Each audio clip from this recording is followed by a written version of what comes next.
Looks like it's on. Holy crap. Okay. Take like 15, but it looks like it's actually doing it. If it's not, it's at least recording this time. It didn't crash the volume or the mic. So, alright, take like 15 for me, but first take it looks like for my actual stream. Looks like I got anything fixed on YouTube that needed to be fixed. Twitch streamer here. My Twitch stream is smooth. Been doing it for 3 years. Haven't done YouTube in about 3 years because they did not like me last time. So, 30 days of YouTube, I guess. If this is actually on. We're gonna do a little bit shorter streams because YouTube is not as a chill, watch things and talk about stuff. It's more of a action, quick clips, watch later clips. So we will be back on Twitch in 30 days. I will do these YouTube videos as soon as I have material. So definitely try to do my DOS takedown like this every week. Start doing some interview review candidate takedowns. And then, yeah, in 30 days we can get back to a chill show and maybe keep doing these YouTube videos on the semi-regular. So, with that being said, I still don't actually see myself. Hold on. I'm going to try to share this out because after about 15 failed streams, I don't know if this is even out there. It's out there somewhere, I guess. Yep. Alright, it's out there somewhere. So, I will try to share this after 1,000 failed attempts.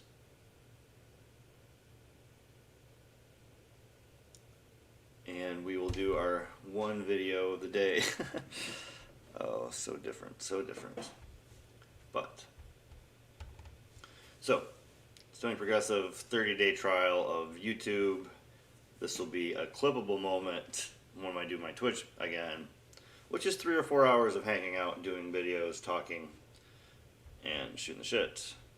Here on YouTube, it'll be much more direct to the point videos, except for this one slow entryway day, because I had saved this link and that probably failed many times over. So now we are going to try to get everything set up, give our people time to see that new notification hopefully, and then we can make sure my chat is open because very different compared to doing this on Twitch. I don't even know if the chat will show up. I don't think chat will show up on here, so that'll be fun. There won't be, oh, yep, see, configuration. I need to mute these things because there is no Twitch viewer and there is no Twitch cheer. And we will just be blind if new followers happen. New followers happen, they happen, because the Twitch setup is not, it's blocked. All those widgets are blocked. So, let's do our DOS from Friday nights today. Tomorrow night we'll do a Stony Progressive takedown. It's going to be a little different on Twitch or YouTube. But, yeah, so Department of State, week 1 on YouTube. We're going to do 4 days of DOS, White House, DOS. They did one a day, so that was nice of them. And that is the point of the video, except for me apologizing for being censored for 30 days. Censored for 30 days, which is fantastic. For doing this clip right here, Diane at Raytheon Compound in Tucson calls out complicity a die-in. We also did a video about canoers that were blocking export of bombs. You know, that anti-war stuff. That's what I got censored for. Fantastic stuff, right? Fantastic. All right, let's get nice and centered. And let's watch this garbage. Whoa.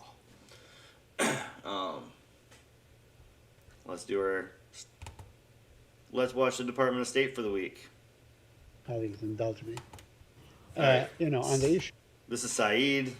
He is the regional Palestinian authority. He asks questions almost every week on Palestine for years and years. This is nothing new to him. Of the West Bank and the guns that are going to Israel, you know, the new M16s and so on. Are you confident? In the West Bank, there's been like 400 people killed so far. Just the 400, you know, but yeah, something like 400 people killed so far. That these will not be handed to the settlers as Ben Gvir promised? Said we have been incredibly clear to our partners in Israel that steps need to be taken to address the extremist violence that we have seen in the West Bank. And we've heard the Israeli government, and the Secretary has been deeply engaged in this directly as part of his travels. Making these we've heard the Israeli government making these commitments and understanding that there is a responsibility there, and we're watching very closely to make sure that it happens. Okay. And let me Okay.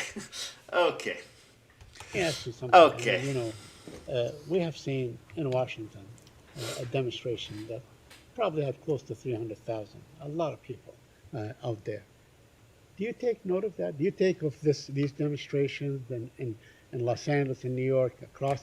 Look at that cold, dead stare at him. Look at that cold, dead, don't make a fucking flinch stare. Look at this. Insensitive human being. It's disgusting. Across the globe, as a matter of fact, you know, 2 million people in Indonesia and so on that are calling for a ceasefire. Do you actually take this into account, or you completely dismiss this public sentiment? Of course, Saeed, there are a number of factors that go into whatever this government's response or viewpoint is going to be on any. It's a factor that goes into their response of their particular viewpoints. Oh, what a stuttering, stupid comment. He's asking, there are millions of people worldwide. There are hundreds of thousands in just DC alone, but millions of people worldwide protesting. And your response is, I mean, we take things into consideration. We do. We take it into consideration. We consider it. I mean, it's hard to consider. Good. Just numb from the brain down, right? I mean, oh my goodness. And he is such a stuttering talking point. Like, they need somebody better during times of war. We've watched him many a times. He is not qualified to do times of war. Particular issue area in the world, and that of course includes the situation right now in the Middle East. Of course, first and foremost is what we believe to be in the interest of the American people and in the national security interest of the United States. But yes, of course, we are watching closely around the world as many are making their voices heard and exercising their freedom of speech and the First Amendment to make their points of view clear as it relates to this. And do you believe, finally, I promise, do you believe that, you know, after the Secretary's trip, you know, that he went through the region, that you guys would have a better idea what the end game should look like, or what it should be, and when? I mean, this thing can go on forever, the bombing of civilians and so on. That continues to be one of the many things that is being discussed and is being looked at, not just by the Secretary while he's in the region traveling, but by others as well. Of course, it is incredibly important to think about the steps are being taken to ensure that Hamas cannot. His only job is to make sure he doesn't say anything wrong. That's his only job. It's not to say anything. It's not to tell the truth. It's not to inform us. His only job is to make sure he doesn't say anything wrong. That is his job. It's a sad job. That is his job. do this again and what other things might look like for the region. But one thing that has been evergreen and consistent, Saeed, is that we have been clear that we continue to believe that the only sole viable path for durable security and durable peace for Israelis and Palestinians is a two-state solution. Will, you've had your hand up. Yes, thank you. Just kind of following up a bit on Saeed's points and, Yeah. and Olivia's, looking at the civilian deaths, mounting quickly to 10,000, and they keep mounting, looking at the humanitarian hang-ups in terms of fuel and other goods.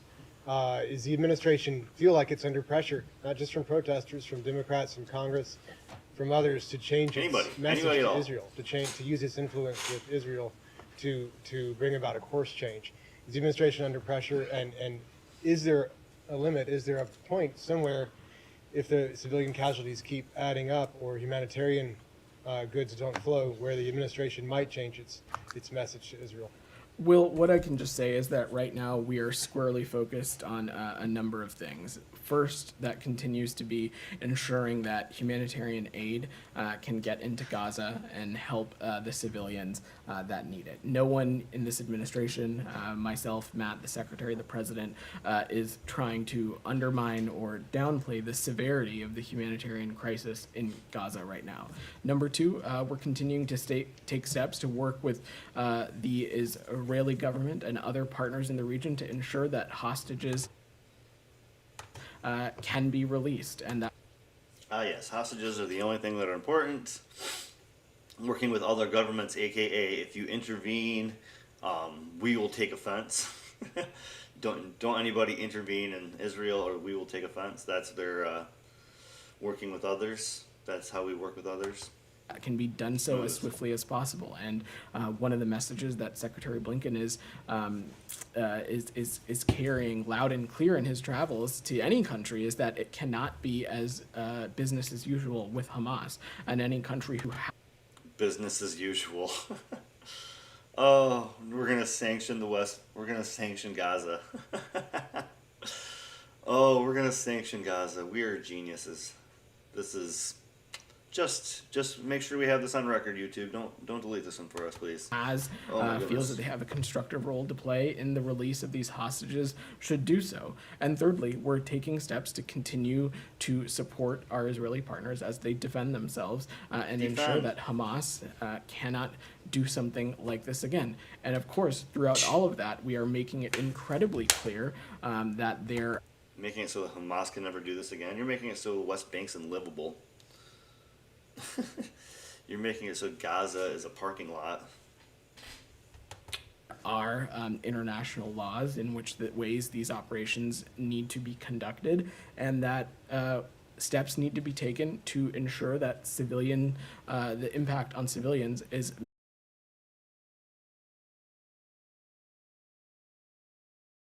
the Secretary has raised in his travels, direct a sustained flow of aid and voluntary movement of civilians seeking to depart, opportunity for the potential as it relates to your question about that.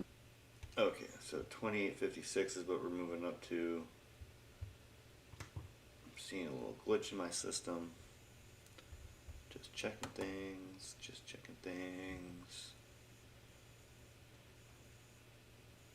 Looks okay.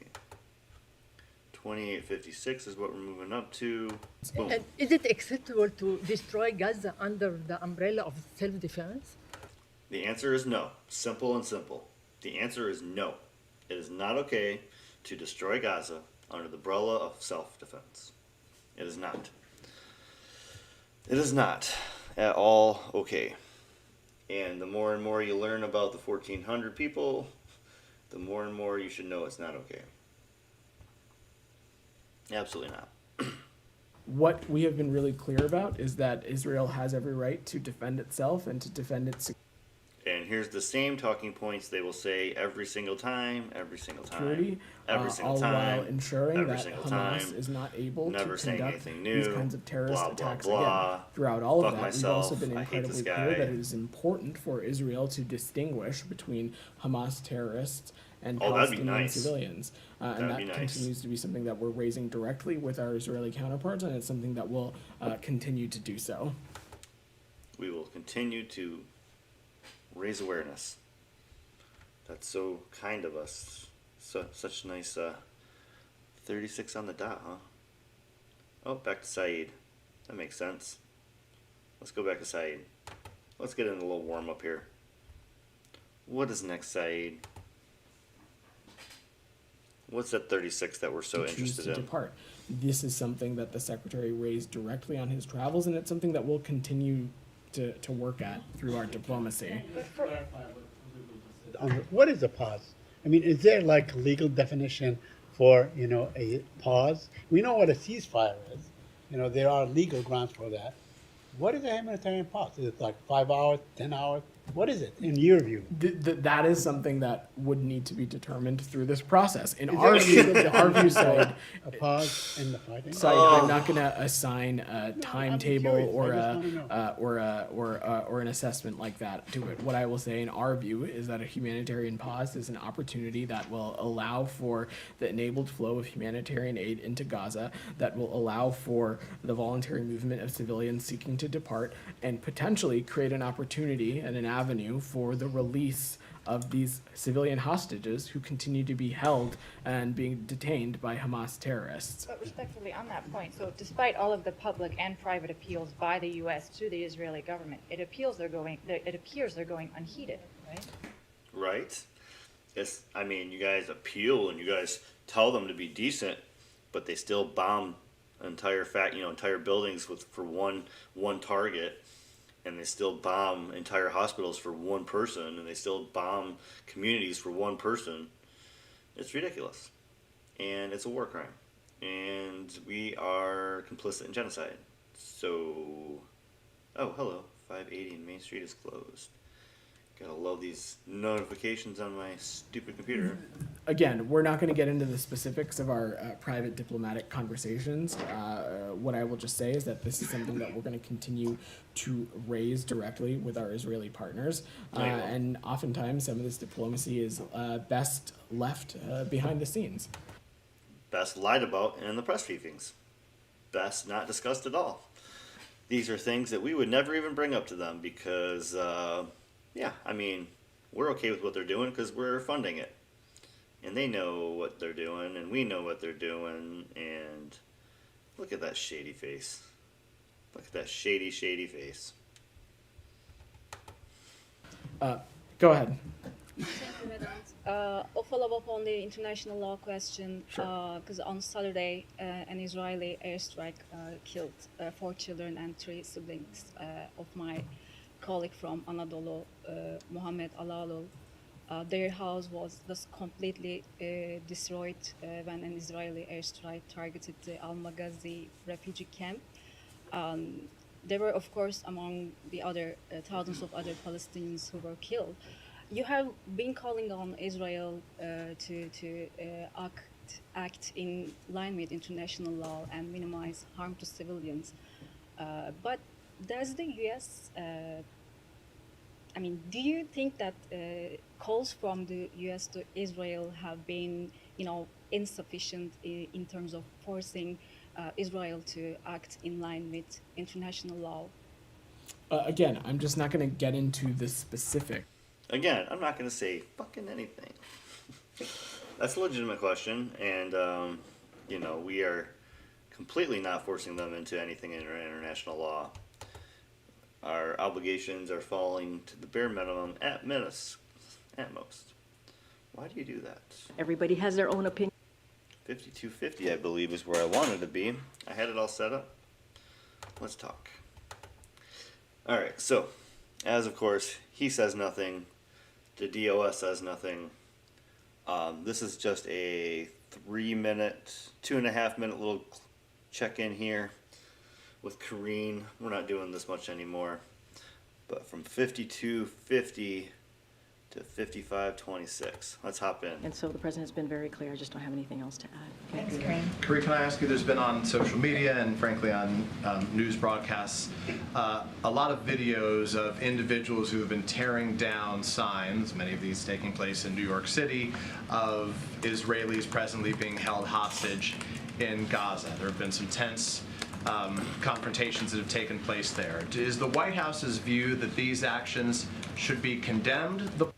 This is the kind of hard-hitting journalism you get from the White House press briefings. This is stupid. The pulling down of them, or that that's a form of peaceful protest? Look, Is pulling down signs to... Oh, my goodness. I've sort of kind of seen the reporting here and there. I think it was from last week, There's right? been like 30 million videos that have gone around. No, So it's I 30 million videos that have gone around. No, that means 30 million views, you freaking boomer. 30 million views, not 30 million videos have gone around. 30 million views, you silly boomer. Don't even know what you're talking about, but you got this talking point I gotta talk on, and it's gonna really hit home for my audience. No, I hear you. I hear you. I'm just not going to. I'm not going to. I'm not going. Is that peaceful protest to pull that down, or should you not be doing I'm just that? not going to. Peaceful protest to pull down a sign, or should you not be doing that? Should that be censored? Should we not allow that? Pulling down a sign, or is that peaceful protest? Isn't that a little violent? Pulling down a sign, isn't that a little violent for us, maybe? Go into Look at a smuck. specifics on that particular thing. What I can say, there are real violent protests and threats that are happening right now. And real ones that are senior happening. administration officials are aware of these reports, which are deeply concerning. And that is something that we're focused on, So right? to be clear, it's deeply concerning that people would be pulling I'm these just things down. saying, as it relates to He is very intense on this one situation that's happening. I mean, people pulling signs down. He has to hand motion it. He has to hand motion this pulling signs down. How dare they? Oh, a lot of reporting out there about violent protests and threats. And so I can speak to that. I can speak to how FBI is tracking an increased volume. I can speak to the frequency of threats that we're seeing to the Jewish community, to the Arab American community, to the Muslim communities in the United States since October 7th. That is something that I can speak to. And obviously DOJ and FBI are working with local law enforcement on those threats. And of course, that is deeply concerning to us. And so that is what we're going to work on, focusing on that. I'd be grateful if you take the question just to see if there is a position the White House has on that just for going forward, because it's created a lot of divide in this country right now. I'm happy to. a lot of divide because people are pulling down signs, and that's, really, really striking to the heart of this American country right now. You should really look And into if I can that. follow quickly on a different form of protest, vandalism that we saw take place outside the White House, is the president concerned? Is the Oh my White House goodness. concerned that these protesters, in this case vandals, could get so close to the White House that they could vandalize it, that they could get their hands on the gates outside of the White House? I would have to refer you to the Secret Service on that and the Park Police. They could get so close, they got their hands on the gates of the White House. They got their hands on the gates. How dare they? With red For paint. questions about Oh. the way the protest was handled. Is the And so president comfortable with the way it was handled? I would have to tell you to refer you to Secret Service. That is their focus, that is their job, and so I would refer you there. Does the president think it's appropriate for people to put red bloodstained hands on the outside of the White House? Obviously not. Obviously not. That's some hard-hitting journalism, what? And he gets questions every week, yo. He gets questions every single week. Ooh. 49. Been very clear in any It's interesting how I feel like I had it right to 49. Oh, 44. Oh, it just jumps ahead a little. Okay. other resolutions that include a censure. We've been very clear whether it's a Republican or a Democrat. That is for certainly Congress to take action on, and that is their prerogative. We've been clear. You've heard from members of NSC, whether it is the Admiral or whether it is John Feiner who spoke to this, that when it comes to the phrase that was used from river to the sea, it is divisive. It is. That is a divisive, hurtful statement. River to the sea. That's a divisive, hurtful statement. Carpet bombing a territory for 30 days, killing 11,000 civilians. That's not. But a divisive statement is river to the sea, they shall be free. That's the divisive statement of the year. That's kind Hurtful. of sad. To many find it hurtful, and also many find it anti-Semitic. And so obviously, Many find it. Now, is it actually based in rhetoric, or Is that actually a anti-Semitic statement? It's hard to say, but many find it that way. We're using some real Trumpian roundabout speech there, Corrine. And moving on, because she has nothing to say. Like I said You before. should have the ability to return if they had needed to depart for whatever reason over the course of this conflict. Yeah, we're talking about people moving inside the Gaza Strip, but moving from north to south. Right. And what I'm saying is your question, those who may have departed, I'm saying is that it's our belief that they should be able to return should they have exited for whatever reason. Go ahead, Saeed. Thank you. Yeah. I appreciate it. So Yes. you're telling Simon, I mean, in your response to Simon, you're saying that the U.S. does give an ironclad commitment or promise that these people will be able to return to homes from which they were forced to leave. Saeed, it's not a border that we control, or it's not really an area that we have jurisdiction. So the premise of your question. You have tons of power and jurisdiction in this area, though. You're leading on a little too lightly here. You have a lot of say-so. Question is a little misguided. let me What I'm rephrase it. offering, Saeed, is you're asking me what is our policy, and I'm sharing what our policy is, which is so I that can we don't understand it. support the forced relocation of Palestinian civilians, and our belief is that Palestinians who may have had to depart Gaza for whatever reason should be able to return as they see fit. To Gaza or to their original home? Because Gaza is already a refugee camp. Gaza is already Palestinians getting pushed out of an area to an area. So are they going to be allowed to their original home? Or are they going to be allowed to Gaza? Are they going to be allowed to a Gaza City? Are they going to be allowed to a small section of Gaza City because half of it's going to be rubble and unlivable for decades to come? What's the scenario here? That's so what desire. I wanted to know. That they actually can return, and you will help facilitate their return at one point. If you can. Again, I will just say it is our belief that those who may have had to depart or who chose to depart are able to return. Again, you've heard us be quite consistent about this from It's the a Secretary belief. and others that Ooh, the forced yeah. relocation of Palestinian civilians from Gaza is not something that we're pursuing. On the It's a war ceasefire, crime. if I may, just follow up with a couple of questions. On the ceasefire, 4 hours, do you believe that the 4 hours are sufficient to get the kind of aid that you want to get through? Saeed, we believe that this is an important step in the right direction. We believe that it is a byproduct of the U.S. government and this administration's efforts in the region. Diplomatically, That is some weak bipartisan, that is some weak diplomacy, buddy. 4 hours to save 1 million people on water, power, help is just, drugs, all the things they need. 4 hours is a weak assistance. You are horrible. And the fact that you're still talking about this, your humanitarian pauses, our pause. Man, guy's a joke. a welcome step in the right direction, and we Still of course talking. are Why going you to still continue to work with our Israeli partners on what other avenues may be possible. My last issue is, Israel often, and you guys from this podium and other podiums often accuse that Hamas is using people as human shields and so on. They were saying that in Shifa Hospital there was a photograph or surveillance of a manhole and turned out to be just for water. Let me ask you something. Do you have a definition to what is a human shield? Saeed, it is important here when we talk about this. This isn't, and you've heard me say this before this week, this is not hyperbole. It is fact. Hamas is a designated terrorist organization. It's been a designated terrorist organization since 1997 and has been so over the course of multiple administrations of varying political parties. And we know that there is a vast network of Hamas integrating itself through civilian infrastructure, co-locating itself with key civilian infrastructure, using Palestinian civilians as human shields by doing so, by co-locating itself in such ways. Okay, I just want to remind you that this term was actually invented by Mahatma Gandhi when he was fighting the British, but I'm not going to go into the history and so on.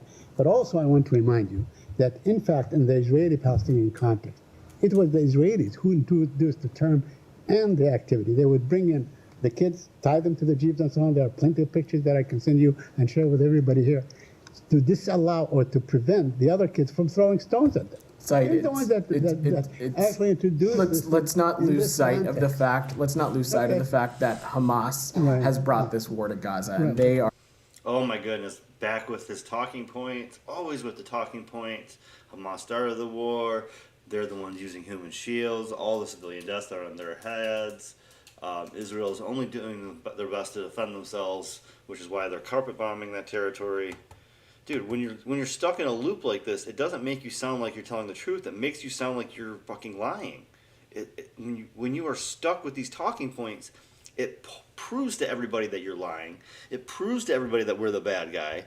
And if you believe this garbage, then you're an idiot. Because when the talking points are this blatant and stuck, it's obvious that you're not telling the truth. A terrorist organization that is hijacking the political Right. future of the Palestinian Yeah, people. Vidan, just my last point. The Israeli Defense Ministry is really located in a densely populated area. So if the situation was, would you call that the Israeli Defense Site Ministry in is any practicing human circumstance, shield? in any circumstance, in to ensure that steps are taken. No, you're not. But that was good. Thank you, Saeed. That was solid. And let's move to this guy here at the end. Because that's about as good as it gets. I know we're missing out on Max's question of the week, but That we have made You know, thus far. you can see that 1,000 just other quickly, places. do you believe, I mean, this is the UN saying it, which is seen as a objective side by lots of folks, including this administration. Do you believe that the U.S. reputation, specifically among traditional Arab partners and allies, has taken a hit because of what the UN is saying are war crimes? And you said this earlier, that you guys uphold human rights and preach about human rights across the world. And many folks are saying, including the UN, that there are human rights violations being committed by the Israelis. Let me just say that the secretary, as part of his travels, twice in the past month, has engaged deeply with our partners in the Arab world about steps that can be taken to address the current ongoing situation in Gaza. engaged as in threatened or bribed or probably just one of those two, huh? Threatened or bribed. When he says engaged, that's not like discussions back and forth. That's we're coming in. We're going to say that we're the big bad guys, and you guys are going to listen, or you're going to be our enemy. You're going to listen to how we think Israel should proceed, or you're our enemy. Welcome to the First and discussion. foremost, steps that we can all collectively take to further hold Hamas accountable for those terrorist attacks on October 7th. Steps that we all can collectively take to ensure the flow of humanitarian aid. And you've seen partner Collectively? countries take actions and steps of their own when it comes to the provision of humanitarian aid. And we, of course, welcome that. And that's something we're going to continue to work on as well. Go ahead. Thank you, sir. Secretary Blinken is in India, and India-Canada tensions are escalating, especially after the expulsion of more than 40 Canadian diplomats. Is the U.S. still trying to mediate or asking India to cooperate with the Canadian investigation of the murder of Khalisani leader Hadith Singh Nijjar? This is something that we're, of course, continuing to engage on with our partners in India, as well as our partners in Canada as well. Sir, one more question, if you allow me. So don't you think by ignoring Israeli brutalities in Gaza, United States is sending a wrong message to the powerful militaries and powerful countries around the world that they can do anything by killing thousands of innocent people, including children, on the name of self-defense? If tomorrow any other powerful country or powerful military do the same thing, what will be your position then? From podiums across this government, you have not seen us parse our words about the moral and strategic imperative to minimize and take steps to ensure that civilian casualties aren't taking place over the course of this conflict. And that's something that we're going to continue to raise directly with our Israeli partners. You've seen us do so. We've laid out steps that could potentially be taken to minimize this. We welcome the news today on the humanitarian pause, and we'll continue to work at this. Last question, Simon. Jesus. the guy thought he had a perfect gotcha question. He's just like, I mean, we're doing everything we can, so I don't even understand the question. I don't even know what you mean. Like, obviously, we have the Palestinians at heart, and we're doing the best that we can to sponsor a really good peace settlement for them, because that's what we're looking out for. We're not giving bombs to Israel. We're not giving them weapons. We're not helping them test weapons out. Nothing at all like that. Come back to this phrase. You talked about the rigorous process that's in place to assess in different situations, crimes against humanity, genocide, those kind of things. Could you just clarify? It sounded like there is a rigorous process in place to make those determinations, but you haven't initiated a process. That is correct. I think a colleague from your exact newsroom asked the same question a couple days ago. No, I'm not at all. I'm not at all parsing the importance of the question. I just think I've spoken to it a couple times this week. I'm not going to get into the specifics of those rigorous processes. These are internal deliberative processes. That is as a par for the course when we talk about the ways in which we go about this. But there is a rigorous process in place, and we have not come to that conclusion in this specific case.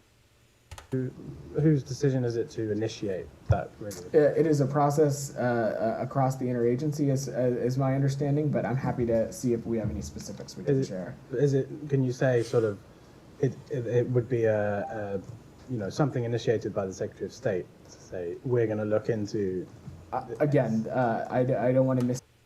I don't want to say anything at all. I don't want to say anything at all. And that's what he does. That's what he does the best, right? Saying nothing at all without saying anything at all. Just straight up not saying a word. Man, they are avoiding the statements, they are avoiding questions, and they are coming up empty. And they're looking like it now, right? Like, I mean, just repeating those talking points, repeating it over and over again, only makes you look like you're the liar, you're the fool, you're the wrong, you're the enemy, you're the state. And, I'll say it a million times, it's, people are not our enemy, it's the governments that are our enemies, and our government is one of the worst. Jeez, oh Pete's. Just straight up lying, deflecting with the same talking points. Can't even say anything new, can't admit anything. And if it comes to claiming that Russia is committing war crimes and anything of the sort, we can call it out right away. But if it comes to Israel, we're going to take our time. We got to look at that situation, and we're not even looking at it yet, but we will look at it. And when we do, it probably won't occur in the way that the rest of the world thinks, because the rest of the world is wrong, America is right, and that is all for the day. All right, yeah, that's all for the DOS White House segment. This would be a 45 to 50 minute segment in the middle of my 3 to 4 hour stream on Twitch. Again, 30 days censored on Twitch. They have kicked me off for showing a simple die-in protest, meaning human beings who are alive laying down on pavement to protest a war machine, protest our GDP being propped up by perpetual war, protest that jobs are more important than human lives, that $170,000 high income jobs are more important than human beings anywhere on this planet, is obscene and absurd.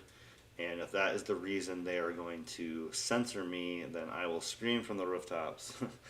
And we will keep doing these shorter segments, and I will figure out another way to maybe do longer ones. So, YouTube segment, live stream 1 done.